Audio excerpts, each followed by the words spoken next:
Mau salaf atau modern, mau kuno atau canggih, sebuah pesantren wajib memiliki 5 elemen dasar ini. Hai, aku Noviana Latifah Khairunisa dengan NIM 2523014, program studi manajemen pendidikan Islam. Inilah manajemen pesantren. Seringkali kita mendengar istilah pondok pesantren. Sebuah lembaga dapat disebut pondok pesantren jika memenuhi 5 elemen dasar. Kelima elemen ini tidak hanya diakui secara tradisi turun-temurun, tetapi juga telah dikuatkan dan diakui secara resmi dalam Undang-Undang Nomor 18 Tahun 2019 tentang pesantren. 5 elemen dasar diantaranya yang pertama adalah kiai. Kiai merupakan figur sentral, pemimpin spiritual dan guru utama. Dalam Undang-Undang Pesantren menyebutkan bahwa kiai sebagai guru yang mengajarkan dan mendalami ilmu agama Islam. Kiai juga merupakan pemegang sanad atau mata rantai keilmuan dan otoritas moral tertinggi di pesantren. Yang kedua yaitu santri. Santri merupakan peserta didik yang menuntut ilmu. Dalam undang-undang, santri didefinisikan secara khusus sebagai murid yang tinggal di pondok atau asrama. Mereka tidak hanya menerima transfer ilmu, tetapi juga mengalami pembinaan karakter selama 24 jam. Yang ketiga yaitu pondok atau asrama. Ini bukan sekedar tempat tinggal. Pondok adalah Kawah Candra Timuko atau laboratorium sosial santri. Disinilah santri ditempa untuk hidup mandiri, sederhana, saling peduli dan belajar hikmah atau mengabdi, dan juga jauh dari pengawasan orang tua. Yang keempat yaitu masjid.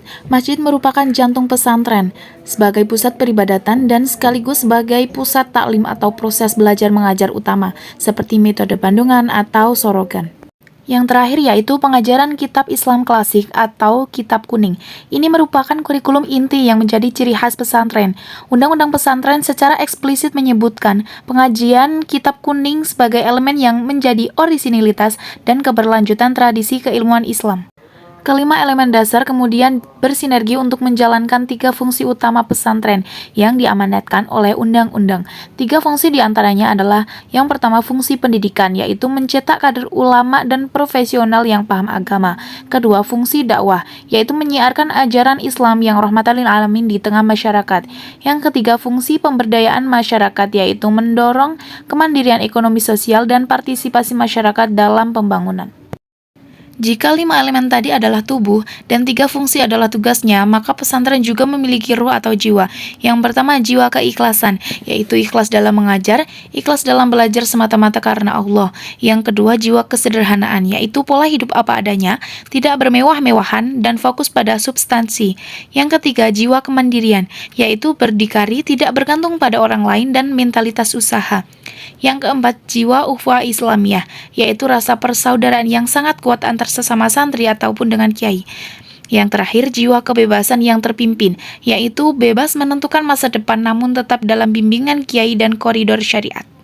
Lalu, apa bedanya pesantren salaf atau tradisional dengan pesantren kholaf atau modern? Nah, keduanya wajib memiliki semua elemen tadi. Perbedaannya hanya pada penekanan dan metode pengembangan. Jika pesantren salaf sangat menekankan pada otoritas kiai dan pendalaman kitab kuning secara murni, kalau pesantren modern tetap menjadikan kitab kuning sebagai dasar, namun mengintegrasikan dengan kurikulum ilmu umum, misalnya sains, matematika, dan bahasa asing dalam sistem sekolah formal dan manajemen asrama yang lebih terstruktur. Intinya, kiai, santri, pondok, masjid, dan juga pengajaran kitab kuning merupakan tubuh pesantren yang menjalankan 3 fungsi sebagai tugas utamanya. Dan pada akhirnya, pesantren bukan soal megahnya bangunan, tetapi keikhlasan kiai, kemandirian santri, dan berkah masjid yang hidup 24 jam. Demikian penjelasan dari saya, semoga bermanfaat.